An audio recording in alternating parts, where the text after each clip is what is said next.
Daqui a pouquinho começa mais uma sessão da CPI da pandemia com uma mudança importante. Era aguardado um depoimento, mas assistiremos a outro depoimento daqui a pouco. O Gustavo Uribe apurou e vai informar tudinho para a gente agora. Diga lá, Uribe. É isso mesmo, Colombo. Eu acabei de conversar com o presidente da CPI da pandemia, Omar Aziz, e ele me disse que houve uma mudança nos depoimentos de hoje. Hoje estava programado o depoimento de Marcos Tolentino, que era eventual sócio oculto do Fibbank, aquele banco, que não era banco, na verdade, que deu uma carta de fiança a Precisa Medicamentos para fechar o negócio com a Covaxin, da compra das vacinas pela Bharat Biotech, aquele laboratório indiano. Só que ele enviou uma carta à CPI da pandemia, que eu e Tainá Farfá apuramos, de que ele está internado no Sírio-Libanês em São Paulo. Então eu vou ler aqui alguns trechos da carta que nós tivemos acesso. Ele te diz que padece de severas sequelas decorrentes de grave acometimento da Covid-19 e que às vésperas de embarcar a Brasília para o depoimento de hoje, ele sofreu um grave mal-estar, sendo socorrido pelo Hospital Sírio-Libanês e segue internado. Por isso, o presidente da CPI da pandemia, Omar Aziz, informou há pouco à CNN Brasil que o depoimento de hoje será de Ivanildo Gonçalves, o motoboy da VTC Log, que prestaria depoimento ontem, mas que teve uma autorização do ministro do Supremo Tribunal Federal, Cássio Nunes Marques, para não prestar depoimento. Omar Aziz não detalhou se houve uma mudança na decisão de Cássio Nunes Marques ou se Ivanildo Gonçalves decidiu comparecer de livre e espontânea vontade.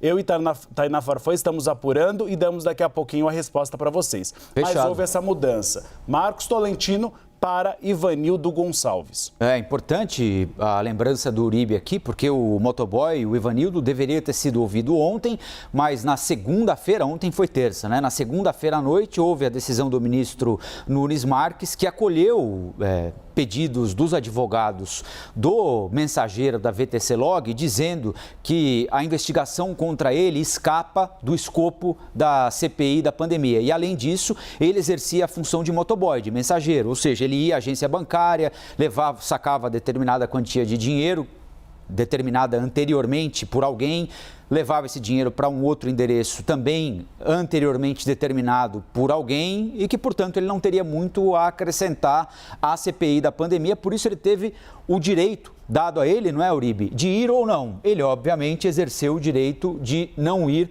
à CPI, mas ontem mesmo, sem depoimento, não é, Uribe, os senadores mostraram imagens de circuito de segurança de algumas agências bancárias em que fica ali revelada a circulação do Ivanildo, a entrada dele, por exemplo, numa agência bancária, e essa é a dúvida que acho eles vão tentar tirar hoje.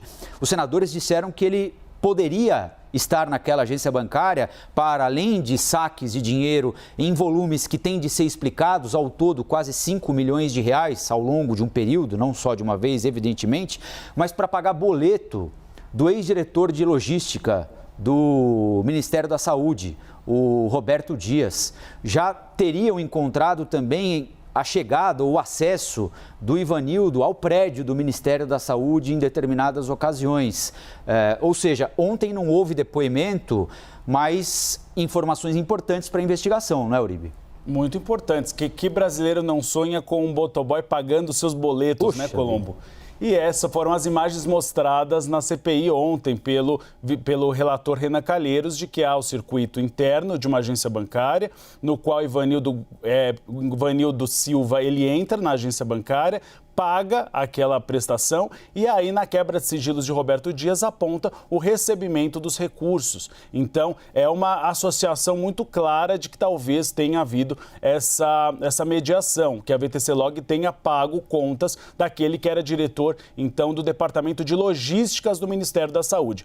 A gente lembra que o Roberto Dias ele tem sido o centro dessas apurações, sobretudo em relação também a Precisa Medicamentos, sobre o contrato com a Covaxin. Sim, justamente porque ele não tinha autorização para negociação de vacinas, mas que ele estava nas conversas tanto com integrantes da Precisa Medicamentos como com integrantes da Davato Supply, aquele fatídico encontro, ao jantar em Brasília, no Brasília Shopping, no qual ele participou, conversando com o cabo Luiz Dominguete, e que nesta conversa ele teria aberto a possibilidade de Luiz Dominguete ser recebido no Ministério da Saúde para negociar aquelas 400 milhões de vacinas, né, Colombo? A gente lembra de doses de vacina que a gente não sabe de onde viriam, porque a Davato Supply não tinha nem uma autorização de Oxford para comprá-las. Então, é um caso, são duas investigações que já foram centro da CPI da pandemia, que devem estar presentes no relatório final do relator Renan Calheiros.